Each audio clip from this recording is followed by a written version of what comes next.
Paz do Senhor Jesus Cristo para os irmãos, que Deus abençoe os irmãos inscritos no canal, todos os irmãos que têm nos acompanhado.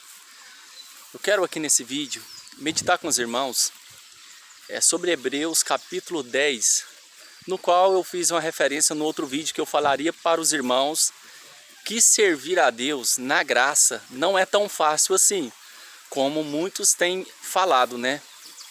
O evangelho da hipergraça de Deus, por exemplo, fala que é bem simples, né? Você servir a Deus, né? É você que está debaixo da graça. Que estar debaixo da lei era pior. Mas eu vou explicar a diferença somente em Hebreus no capítulo 10, a diferença para você ver. O que é estar debaixo da graça que hoje você não vê muitos falando, pastores falando, pregadores falando, você não vê. Então fala que o evangelho é muito fácil, como se fosse muito fácil. Estar debaixo da graça é fácil se você entende o que é servir a Deus. Se você entende, mas ser cristão não é fácil como muitos falam. Ah, é fácil ser cristão. Quando você lê do capítulo 10 de Hebreus, o escritor aos Hebreus, ele vai explicar a transição da nova aliança, né? A transição da velha aliança para a nova aliança. Ele explica a transição. E ele vai começar dizendo, e ele vai falar: tendo a lei as sombras dos bens futuros, nunca pelos mesmos sacrifícios que continuadamente se oferece, poderia aperfeiçoar aqueles que a ele se achegava. E aqui, quando ele cita a lei, ele está falando especialmente da lei cerimonial. Ele está dizendo o quê? Que aquelas pessoas no Velho Testamento que oferecia aqueles animais em sacrifício a Deus, o holocausto, os holocaustos, os sacrifícios, eles oferecendo, era uma expressão de fé. Eles estavam oferecendo a Deus e tinha uma representação espiritual, sim. Qual representação? Que Deus então olhava para aquele sacrifício e Deus então perdoava o pecado do povo. Mas aquele perdão, aqueles rituais, era tudo temporário. Porque quando você lê na Bíblia a palavra sombra, sombra não é a imagem exata. É isso que ele está dizendo, não é a imagem exata. Ou seja, aqueles sacrifícios ali apontavam para Jesus, para o cumprimento, para a realidade. Não ou seja, era uma sombra, mas Cristo era a realidade. Então, quando eles ofereciam aqueles sacrifícios ali, era uma expressão de fé. Deus, então, perdoava o pecado do povo, mas ele continua dizendo que eles não podiam ali, por oferecer aquele sacrifício, eles não eram purificados dos seus pecados. Eles não eram livres ali daquela consciência de pecado. É o que ele vai falar. Por que era necessário a continuação dos sacrifícios? Porque eles ofereciam, o escritor aos Hebreus ainda vai dizer que simplesmente eles faziam uma comemoração do pecado, ou seja, era uma lembrança do pecado. Porque eles iam tornar a pecar novamente. E eles estavam ali então debaixo daquela natureza pecaminosa. Eles iam tornar a pecar porque eles estavam com a consciência contaminada.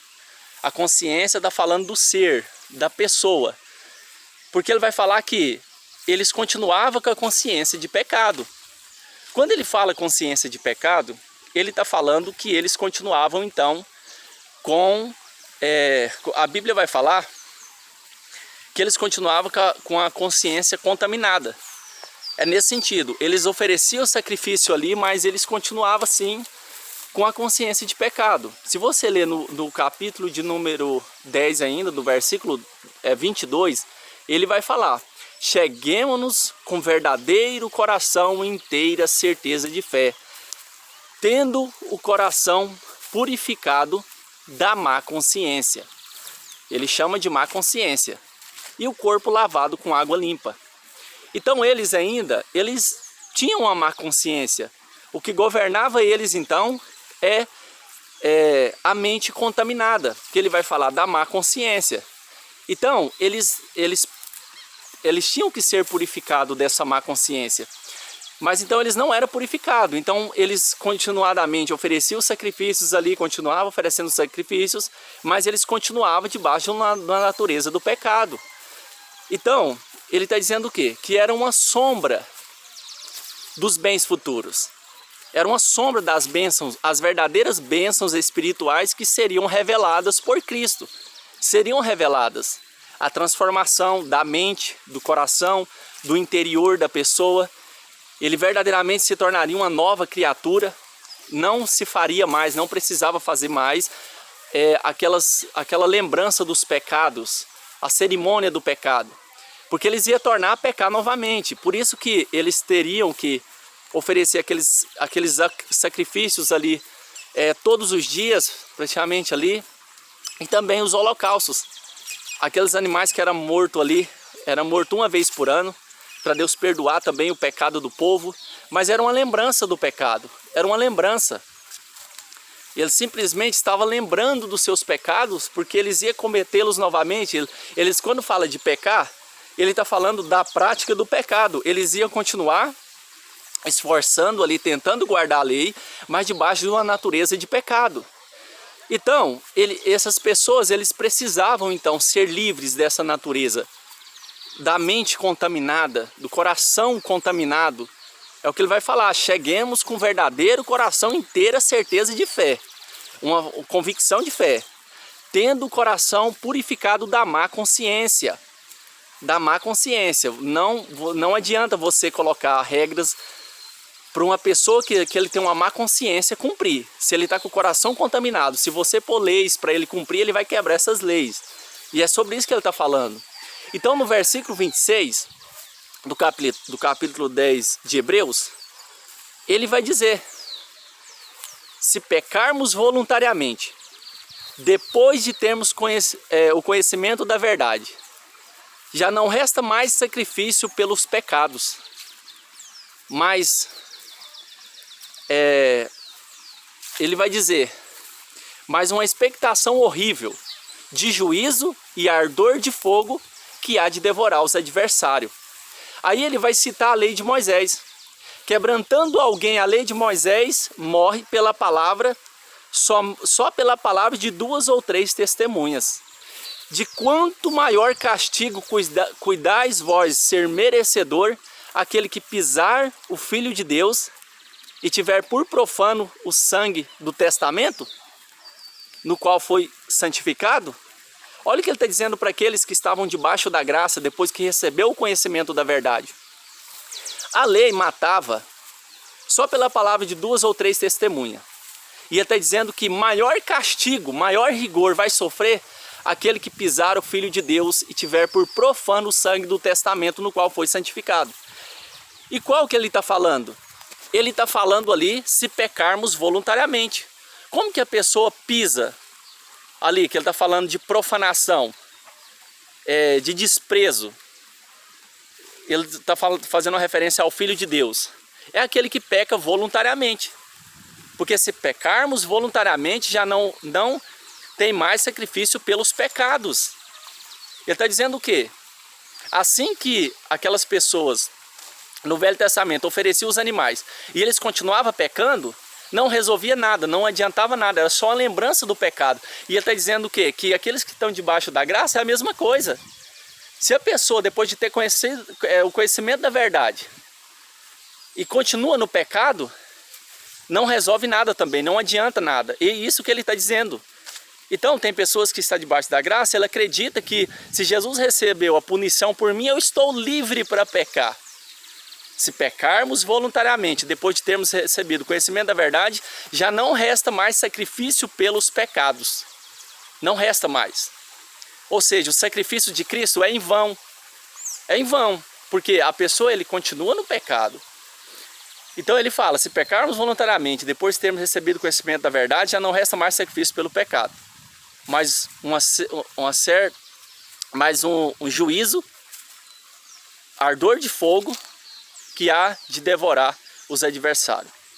A lei de Moisés, o juízo vinha por mãos humanas. A lei de Moisés era por mãos humanas. Só pela palavra de 2 ou 3 testemunhas. Mas agora o juízo vai vir de Deus. E ele está falando aqui do juízo eterno. Porque a pessoa pode até acreditar que ele está livre do juízo eterno. Mas ele não está livre do juízo eterno se ele continua na prática do pecado. Pecar, todo mundo vai pecar, mas ele está falando que nós somos livres da má consciência. Fomos purificados da má consciência. Ele purificou. Então essa voz interior que nos diz se algo está certo ou errado, nós vamos ter o quê? A percepção do nosso estado moral, porque eles não tinham. Quando ele fala assim, que eles não haviam sido purificados da má consciência, é porque eles não tinham a percepção interna do estado moral. Eles não tinham essa percepção interna do estado moral. Eles pecavam, e eles não conseguiam, porque eles não tinham essa percepção. Porque vem através do Espírito Santo esse poder para você vencer o pecado, essa percepção interna do seu estado moral. Eles não tinham, então nós somos livres. É o que ele fala. Ali, Hebreus no capítulo 10, versículo 1. O versículo 1, versículo 2 ali. Então, essa era a consciência de pecado. Eles não haviam sido purificados da consciência de pecado. O que é a consciência de pecado? É a falta da percepção interna do estado moral. Eles não tinham essa percepção. Porque é uma cegueira espiritual. Eles estavam debaixo de uma cegueira espiritual. Ou seja, Paulo mesmo fala isso, que quando foi apresentado a lei, ele sabia que não poderia quebrar a lei. Só que ele não tinha poder sobre esse estado pecaminoso. Ele não tinha esse poder, então ele não conseguia guardar as leis de Deus. Ele quebrava essas leis. Ele não conseguia guardar.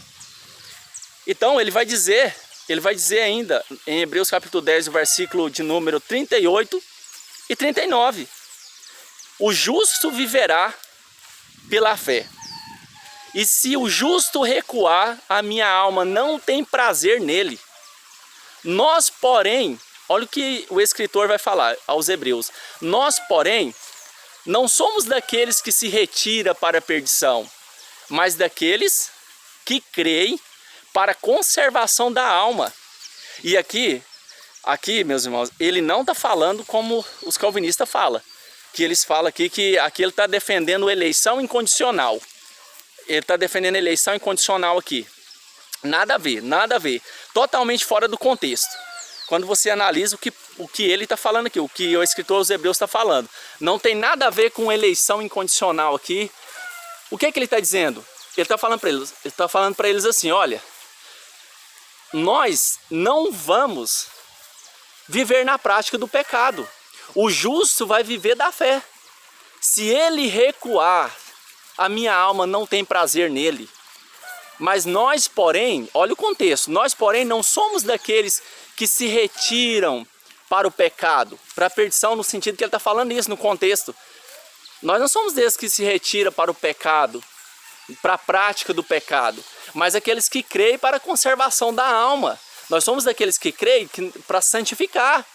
Nós não somos daqueles que vai pecar voluntariamente, porque senão não tem mais sacrifício pelos pecados. Nós não somos desses que eles não entendem a graça de Deus e vivem no pecado. Nós somos daqueles que creem para a conservação da alma, para a santidade, para não viver na prática do pecado, para viver no Espírito, andar no Espírito.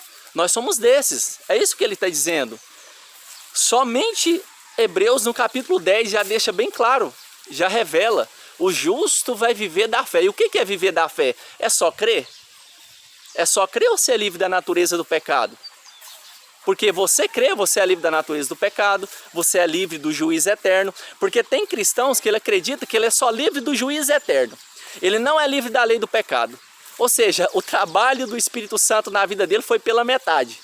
Foi pela metade. Não, na minha vida eu sou livre só do juízo eterno. Eu não sou livre da lei do pecado que está em meus membros, que a Bíblia fala claramente. Nos estudos anteriores eu explico claramente sobre essa lei do pecado, que é as leis que é contra as leis de Deus que trabalham em nosso corpo, na nossa carne. Eu expliquei em outros vídeos. Então, só em Hebreus você vê. E quando você vai para os outros capítulos também, você já percebe claramente o que ele está falando. Quando ele fala no capítulo 11 ali, do versículo 1, ele vai falar: A fé é o firme fundamento das coisas que se esperam e a prova das coisas que se não veem. Aí ele vai falar ali dos que tiveram fé. Vai falar de Noé, vai falar de Abel, vai falar de Moisés. E no capítulo 12 ele vai falar deles, daqueles que venceram o pecado pela fé, que foram vitoriosos pela fé. E ele vai dizer para nós, vai falar assim, nós que estamos rodeados, se nós estamos rodeados de uma tão grande nuvem de testemunhas, essas nuvens de testemunha que ele se refere é do capítulo anterior, do capítulo 11, que ele está falando daqueles que venceram pela fé. Se estamos rodeados de uma tão grande nuvem de testemunha, deixemos todo embaraço e o pecado que tão de perto nos rodeia e corramos a carreira que nos está proposta, olhando para Jesus, o autor e consumador da fé. O que ele está falando? Que todos esses que venceram pela fé no Velho Testamento, que ele vai falar Noé, vai falar Abel, ele vai falar Moisés e vai falar outros também, ele está falando que todos eles deixou todo embaraço. Olha, essa tão grande nuvem de testemunha, eles deixaram todo o embaraço e o pecado que tão de perto os rodeava. E eles correram a carreira que lhes estava proposta, olhando para Jesus, o autor e consumador da fé. Então é o que ele diz. Então no capítulo 10 fala, se pecarmos voluntariamente, já não resta mais sacrifício pelo pecado, mas uma certa expectação horrível de juízo e ardor de fogo que há de devorar os adversários. Amém? Então é isso. É viver em santidade, vencendo o pecado. Não é o cristão mesmo vive debaixo da graça em santidade. Podemos pecar, mas não vamos viver na prática do pecado. Amém, irmãos? Então é esse vídeo, depois vamos continuar mais. Não quero ficar muito tempo sem gravar os vídeos. Eu aqui fiquei de todas as maneiras procurando um meio aqui de gravar o vídeo aqui, para nossa edificação, aprender mais sobre a palavra de Deus. Amém, irmãos? Então que Deus abençoe os irmãos e vamos continuar assim se Deus quiser. Amém? Então Deus abençoe os irmãos, até um próximo vídeo, se Deus quiser.